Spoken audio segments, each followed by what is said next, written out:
আসসালামু আলাইকুম। আমি চলে এসেছি নতুন ভিডিও নিয়ে। এটা বাড়ি গাছের ফুল। দেখেন কত প্রকারের, কত রকমের ডালিম ধরেছে। অসাধারণ স্বাদ ডালিমটার। বাড়িতে ডালিমের অভাব নাই। এটা হচ্ছে যেটাতে আবার দেখেন খেজুর গাছ। খেজুর গাছে নিচ থেকে হাত দিয়ে পাড়া যায় খেজুর।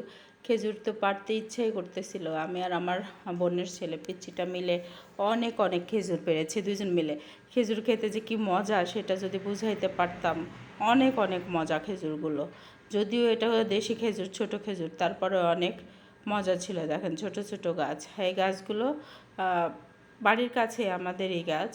দেখেন হাত দিয়ে পাড়তেছি দুজন মিলে। পাকা খেজুরও আছে, অনেক পেরেছি দুজন। দেখেন বড় গাছের মধ্যেও অনেক খেজুর। প্রত্যেকটা গাছের মধ্যে শুধু খেজুর আর খেজুর। অনেকে মনে করে এই খেজুরগুলোর মনে হয় এত বেশি স্বাদ হয় না, কিন্তু একবার যারা খেয়েছেন তারা বুঝবেন যে কত মজা খেজুরগুলি খেতে। একদম চিনির মতো মিষ্টি। আর এক একটা গাছের খেজুর এক এক রকমের মজা। সেটা বোঝাইতে পারবো না, যারা খেয়েছেন তারাই কেবল বলতে পারবেন। আমার কাছে তো খুব ভালো লাগে। আমি আর আমার ভাগনা মিলে এক গামলা খেজুর পেড়েছিলাম। এই যে গাছগুলো কেটেছে শীতের মধ্যে, যেগুলো থেকে রস হয়েছে, গুড় হয়েছে। আর গাছগুলো অনেক যত্ন সহকারে। এই যে দেখেন পাকা খেজুর আমি একটা খাচ্ছি মুছে, যদিও ধোয়া হয় নাই, ধুতে হবে। মুছে টুছে নিয়ে একটা খাচ্ছি। কেমন মজা লেগেছে জানেন? অনেক অনেক মজা। আমার ভাগনাটার বাড়ির কাছে দেখেন মালটা ধরে গাছটা একদম এমন হয়ে গেছে যে গাছটাকে বাঁশ দিয়ে দাঁড়িয়ে রাখতে হয়েছে, নতুবা মাটির সাথে একদম লেগে যাচ্ছিল।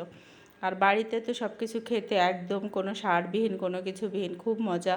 আর এগুলোর মধ্যে কোনো বিষ নেই, শরীরের কোনো অপকার হয় না।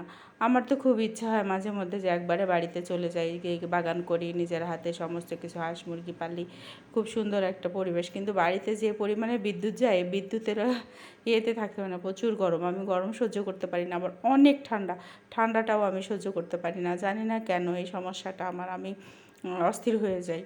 আর দেখেন এগুলো হচ্ছে বাচ্চারা পেড়ে নিয়ে যায়। বাড়ির বাইরের দিকে তো একটু গাছটা অনেক বড় গাছ, শত শত মালটা ধরে আছে। ঢাকাতে এগুলো 130-40 টাকা করে বিক্রি হয় কেজি, আবার মাঝে মধ্যে বেশিও হয়। কিন্তু গ্রামে তো এত টাকা হয় না, কিন্তু আমরা নিজেরাই খাই এগুলো, অনেক মানুষকে দিয়ে টিয়ে। তারপর বাচ্চারা এসে পেড়ে নিয়ে যায়। বেশিরভাগই নিচে যেহেতু হাত দিলেই পারা যায়, সেহেতু আমরা আর আমার বাবা তো কোনো কিছু বলে না। কেউ কিছু পারলেই যে দেখেন, বাবা বলে যাদের নাই তারাই তো খায়। চুরি করে অনেক না নিয়ে গেলেই হয়।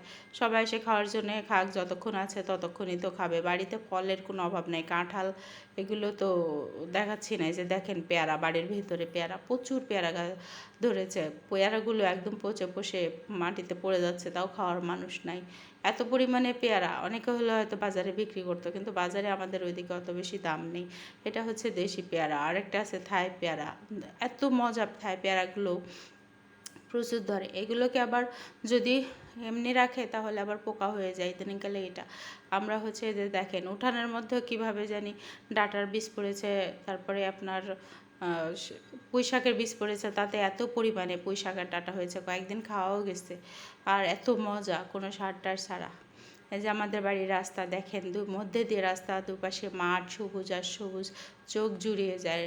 আপনারা সবাই আপনাদের গ্রামের ভিডিও আপলোড দেন, দেখেন এত সুন্দর কিনা। আসলেই ভালো লাগে গ্রামে থাকতে, চোখে প্রশান্তি থাকে, মনে শান্তি থাকে, বাবা মার কাছাকাছি থাকা যায়। ওইটা আমার বাবার বাড়ির সব কিছু দেখালাম, শ্বশুর বাড়িরগুলোও দেখাবো আস্তে আস্তে।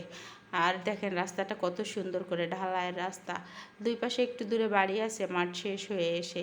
আর এদিক দিয়ে আমাদের বিশ্ব রোড, ঢাকা বিশ্ব রোড, অনেক একটু কাছে, বেশি দূরে না। এই যে বিশ্ব রোডে আমরা চলে আসছি। সামনে গিয়ে আমাদের শহর, যেখানে স্কুল কলেজ সব কিছু আছে, হসপিটাল। ওইখানে আমাদের সব কিছু বাজার টাজার করা হয়। খুব কাছে, ভ্যানে গেলে ভাড়া নেয় 10 টাকা 5 টাকা এমন। আমরা অবশ্য একটু বেশি দিই, কারণ বাড়ি পর্যন্ত ভ্যান নিয়ে যায়, অনেকে এটা নিয়ে যায় না। আমাদের ওইদিকে ভ্যান চলে বেশি, ভ্যানে চড়ে মজা আছে। আমরা বাড়ি পর্যন্ত নিয়ে 50-60 টাকা এরকম করে দেই। আর বাবা যদি যায় তাহলে কোনো বস্তা টস্তা থাকলে, আরও মানুষ থাকলে 100 টাকা দেয়, এমন দেয়।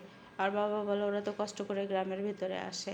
এই জন্য রিক্সাওয়ালাগুলোও অনেক ভালো, আমাদেরকে অনেক ভালোবাসে। আমরা হয়তো কখনো ওদের সাথে ঝামেলা করি না, টাকা বেশি দেই সেই জন্য হয়তো, আর অনেক সম্মান করি। সবাই আমাদেরকে অনেক ভালোবাসে, দোয়াও করে। আপনারাও আমাদের জন্য দোয়া করবেন, আমার জন্য দোয়া করবেন। দেখেন আজকে ঈদের পরের দিনের ভিডিও এটা। ঈদের পরের দিন দেখে রাস্তাঘাটে বেশি গাড়ি ঘোড়া নেই, অনেক কম গাড়ি। আর এই যে আমাদের বাসার পাশ দিয়ে দেখেন ধান কেটে নিয়ে যাচ্ছে, প্রচুর ধান হয়েছে মাঠে, ধানগুলো পেকে গেছে। সবাই ধানগুলো নিয়ে যাচ্ছে, কত মজার একটা ভিডিও দেখেন। এই যে ধানগুলো কেটেছে, এটার একটা ভিডিও দিচ্ছি মানে করে যখন বাসার দিকে আসছিলাম। দেখেন এটা হচ্ছে আমাদের এক পাশের মাঠ, যেখানে ধানে শুধু সবুজ আর সবুজ হয়ে আছে। এটা আমাদের গ্রামের ভিতরে ঢোকার রাস্তা। গ্রামে খ্রিস্টানদের বাড়ি শেষে মুসলমান পাড়া চলে এসেছি, আর একটু দূরে গেলে আমাদের বাড়ি। সবাই ভালো থাকবেন, দোয়া করবেন। আসসালামু আলাইকুম।